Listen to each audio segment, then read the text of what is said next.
Isto aqui, invadir um caminhão de polícia pra roubar carga. O que eu falo desses animais? Vamos falar de direito penal do inimigo? Vamos. E vamos falar da pobreza no Brasil? Vamos falar, assim, de um Brasil que é difícil até explicar, porque você tem que ser muito cuidadoso pra não ser cancelado. A gente vai assistir esse vídeo e vamos refletir um pouco sobre um determinado Brasil. Porque ele existe, tá? Existe, vota. Eu não sei muito como recuperar essas pessoas, mas vamos precisar falar dele. Vamos lá. Estão roubando a polícia, estão roubando a polícia. Governador, acorda, se mexe.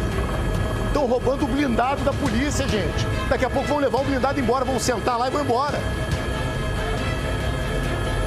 Acabou tudo, governador. Não dá, não tem defesa aí. Doutor Vitor, meu irmão, olha aí, ó. Eu lamento mostrar essas imagens, eu lamento muito. Acabou tudo, o Estado não tem força. O governador vai falar alguma coisa, vai fazer alguma postagem no Instagram? Olha aí, gente, acabou tudo. Uma incompetência tremenda. Nós chegamos primeiro, nós recebemos essa informação e fomos para dentro do problema. E é importante que as emissoras cubram isso daí. É importante que todas as emissoras mostrem isso aí. É o fim do Rio de Janeiro. É o fim da segurança pública do estado do Rio de Janeiro. Cara, eu vou ligar pro bombeiro Rafa aqui, né? Que ele tem muito contato com o pessoal do BOP, tá? Assim, o Riso bem veloz já botou até a imagem. Ó, tá, assim, eles podiam, né, o governo federal, botar essas cenas, inclusive, na propaganda aqui, né, do Brasil com S. Olha, nosso Brasil, a gente rouba carga, é o nosso povão maravilhoso, singelo, bacana, né? Volta pras imagens lá. Essa propaganda, pra mim, me dá mais asco do que o que aconteceu. Meu amigo, você acha que todo mundo ali é faccionado? Eu não sei qual é, eu vivo na Pedreira, deve ser alguma favela chamada Pedreira. Você acha que todo mundo ali é faccionado? Isso é povo, isso é o povo brasileiro. Não todo o povo. Eu tava em Araguari no final de semana, no interior. Eu via gente humilde, povão, arrumadinha, indo pra igreja. As favelas no Rio de Janeiro se tornaram uma concentração de gente que não apenas não tem formação alguma, mas que não estão nem um pouco dispostas a agir com caráter. Isto aqui, invadir um caminhão de polícia pra roubar carga.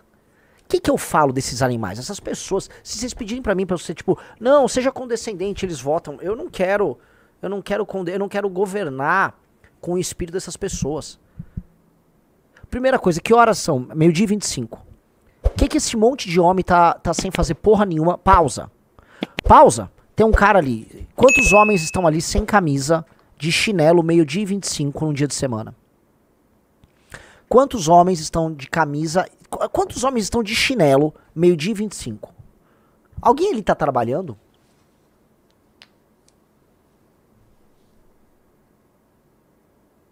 Alguém aí tá trabalhando? Entenda uma coisa, tá? Muitos ali estão recebendo auxílios e benefícios do governo. Eles vivem ali numa região que deve estar sob o jugo de algum tipo de facção, tá? E essas pessoas estão cagando pra lei e ordem. Essas pessoas estão cagando pra nossa luta. Quando a gente fala assim, temos que ter uma guerra de libertação, é inclusive pra libertar essas pessoas delas próprias. Tem um texto nessa valete aqui, do brilhante Eduardo Pessoa, do Novos Clássicos, tá? E o texto do Pessoa propõe, assim, propõe, tá, uma provocação. Ele propõe pelo patrimonialismo profundo, pelo paternalismo profundo. E o que é o paternalismo profundo que o Pessoa está falando? Ele está falando que talvez, não é que, não, vamos com aquela premissa liberal, essas pessoas, elas são livres para tomar decisões econômicas. Não, elas tomaram uma decisão econômica ali, entendeu, Riso? Sim. Elas acharam por bem saquear um blindado do BOP para roubar uma carga. Foi uma decisão econômica que essas pessoas de chinelo, meio-dia, tomaram, tá? Então não adianta eu achar que vai, né, se eu, deixa essas pessoas ali com o espírito capitalista delas, não vai sair muita coisa, não tem formação, famílias destruídas, ausência de caráter, ausência de cultura de trabalho. uma cultura macro, leniente, que diz que talvez isso aqui é algo a ser celebrado, entendeu? Esses caras podiam estar todos na propaganda do governo federal dançando e tal. Eu não concordo com o estilo de vida dessas pessoas, eu não concordo com as escolhas que elas tomaram na vida delas. E eu acho que hoje elas são um fardo em muitos termos pro Estado brasileiro e pra todos nós. Entendeu? Nós estamos montando um grupo político que não vai ficar fingindo que é algo de incrível que vai sair dessas pessoas aí. Não vai sair nada de incrível. Quando Pessoa fala em um paternalismo profundo no texto dele, ele tá falando assim, a gente vai precisar não só dar dinheiro pra essas pessoas sobreviverem aí. A gente vai precisar dar a mão pra eles e ensinar do cara a estudar, a trabalhar, a se arrumar, a saber o que é certo e errado, o que pode e o que não pode. Infelizmente, o Estado vai precisar ser paternalista, até porque, e veja só a parte engraçada, boa parte dessas pessoas não tiveram pai. Há um estudo da FGV de 2007, vai procurando no Google, FGV estudo 2007 sobre mães solteiras e mães adolescentes, tá? E a incidência de criminosos filhos desse perfil. Então, uma mãe solteira pobre e uma mãe adolescente pobre tem uma chance muito mais alta do que uma mãe casada, uma família estruturada, de ter um filho criminoso. E mais, a correlação entre famílias destruídas e cometimento de crime por parte dos filhos oriundos dessas famílias é maior do que o índice Gini, ou seja, que a desigualdade, que esse só fala de desigualdade, ou que PIB per capita, por exemplo, que é a pobreza pura e simples. Ou seja, esse estudo da GV, ele nos assusta, tá? Porque ele mostra que a ausência de família e a ausência de estrutura gera aquilo que vocês estão vendo. A onça pintuda mandou assim, Estado deve ser pai e não mãe solteira. É verdade. E o pai é aquele que pune, entendeu? O pai ajuda e funciona porque pune. Porque o pai, ele não impõe só a lei, mas ele põe a sanção. Até porque, já dizia Hans Kelsen, né, norma só é válida se tiver sanção embutida, né? Não adianta eu falar nada assim, ó. Ô, Rizô, tá proibido mijar no chão. Ah, o que acontece se eu mijar no chão? Nada. Ah, entendi. Então, se eu mijar no chão, não acontece nada. Norma, para ter eficácia, precisa de sanção. Primeiro ano de direito, qualquer um sabe. Aqui, o Estado tem que ser, com essas pessoas, paternalista.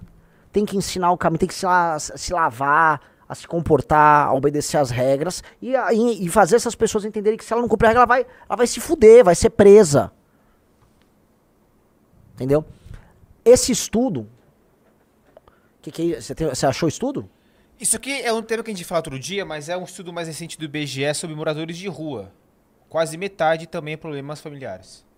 Mas enfim, o estudo que você falou da você. Então, morador de rua, quase metade, oriundo. Problemas familiares. Esse aqui que você falou, né? Isso. Esse aqui, cara, ele mostra essa correlação maior com a família desestruturada do que com índice Gini, que é a desigualdade, que é o argumento da esquerda, e PIB per capita, tá? Este assunto ele é tabu para muitas pessoas. Primeiro que ele pressupõe a ideia de que possuir uma família, papai, mamãe e filhos, é um arranjo social superior. Portanto, um arranjo conservador e necessariamente patriarcal é superior à ideia da mãe solteira, a mãe solo, que até que não, a ideia da mãe solo é uma merda. Mas lembrando sempre que só existe mãe solo porque tem pai vagabundo que não quer estar presente na vida dos filhos, né? A mãe também é solo porque o pai, em geral, também é um filho da puta, tá? Olha, estrutura familiar dos adolescentes da FEBEM, pessoal. Quem não sabe, a FEBEM é o órgão que recebe menores infratores, tá? Sem o pai, tá? Sem o pai, cadê o azul escuro? O azul escuro é a FEBEM? Isso. Na FEBEM, vamos lá. Sem o pai, 70%. No total do estado, tá? Total do estado de São Paulo é quase 30%.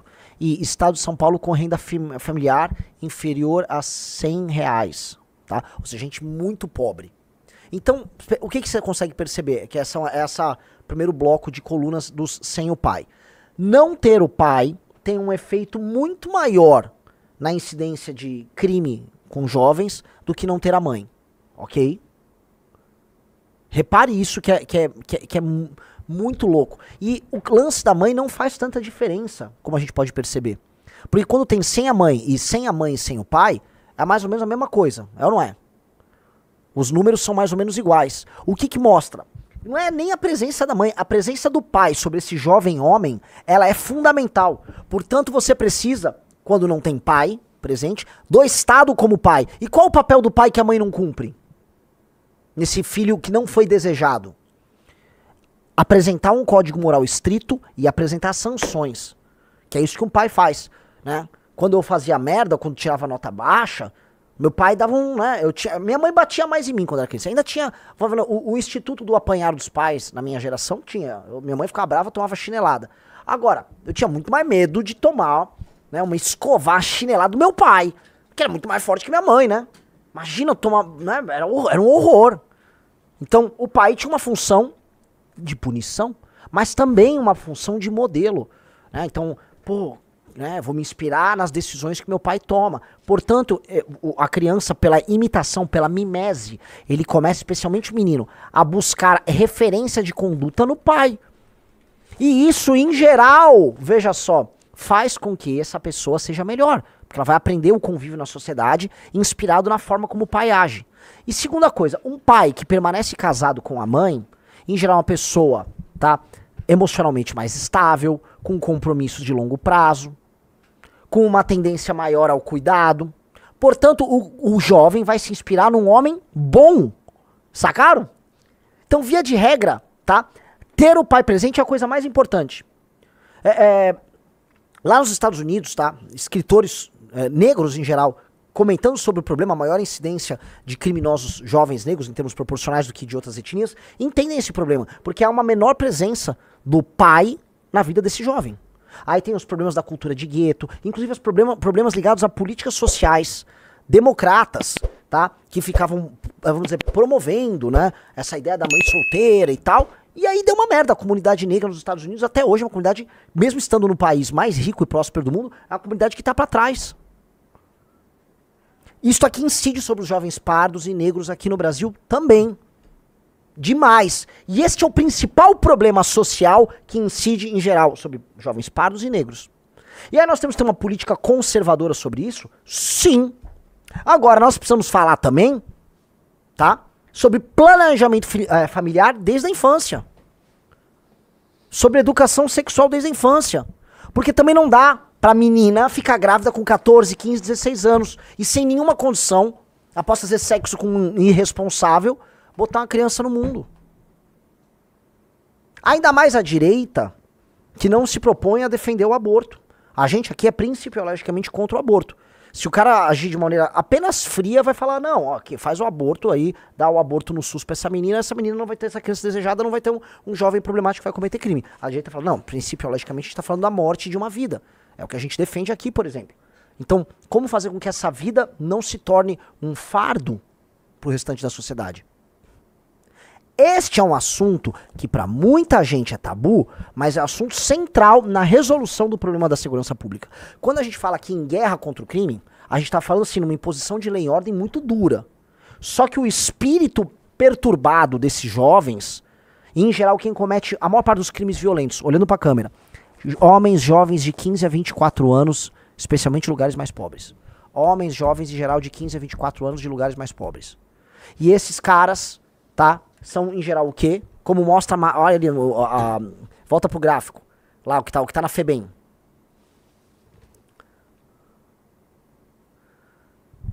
70% não tem o pai. 70% não tem o pai. –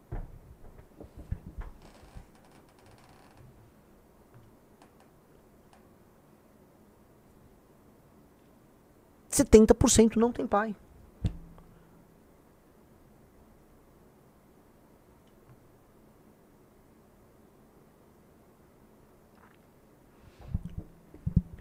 A gente precisa, além, e assim, as pesquisas nossas tem que... Eu sei que deve ter gente da equipe do Livro Amarelo, né, aqui. Vocês entenderam que esse tipo de assunto é um assunto que envolve segurança pública? No fundo, eu tô falando aqui de segurança pública, tá? Quem comete crime violento tem, em geral, 15 a 24 anos. Esses caras são oriundos de famílias pobres, em geral, filhos de mãe solteira. e de mulheres que tiveram esse filho na adolescência. Lembrando aqui, tá? No geral, a gravidez na adolescência nos últimos anos diminuiu. Então a gravidez na adolescência está numa tendência de queda. Não acentuada na região norte e nordeste como deveria. Tá? Infelizmente, mas está numa tendência de queda. Agora, mãe solteira não está em queda. E em geral, não, especialmente fora do Brasil, eu não sei se tem estatísticas aqui no Brasil, os casamentos na geração Z, geração Millennial e Z, eles estão se dando com maior, vamos dizer, frequência, tá? Em quem tem mais renda. Então quem tem menos renda, que é mais vulnerável do ponto de vista econômico, essa pessoa, ela, não, em geral, não se casa. Portanto, os filhos oriundos das classes mais baixas tendem a ser filhos sem pai. E aí você tem um fluxo de pessoas entrando, tá, pro universo do crime. E isso tudo facilitado pela existência de facções criminosas que fazem um recrutamento nas periferias que eles já moram. Entenderam? Entendeu como você tem uma indústria ali? A mãe solteira tem esse filho que ela não queria, ela tem um filho indesejado, o filho indesejado não tem a figura paterna, não tem modelos de como se comportar, tampouco a punição. Esse cara é inserido numa subcultura de gueto, com música, né, com o Oruan cantando que pá, pá, pá, tiro pro alto, tal. Esse cara fica atrapalhado, tal. E aí você tem na comunidade que ele mora um sistema de recrutamento. Ora pro Comando Vermelho, ora pro ADA, ora pro PCC, falando pra ele ser um soldado raso, pra ganhar uma merreca. Até porque esse cara também academicamente não vai bem. Esse cara tá tudo cagado, coitado. Então, você tem uma máquina geradora. Por que as coisas não estão muito piores? E por que nos últimos anos a tendência não é de aumento dos homicídios? Uma coisa que foi percebida, tá, é que a redução do número de nascimentos no Brasil, porque a população está, né, se reproduzindo menos, ela gerou um fluxo menor desses jovens. E por quê? Porque as pessoas mais pobres também estão tendo menos filhos.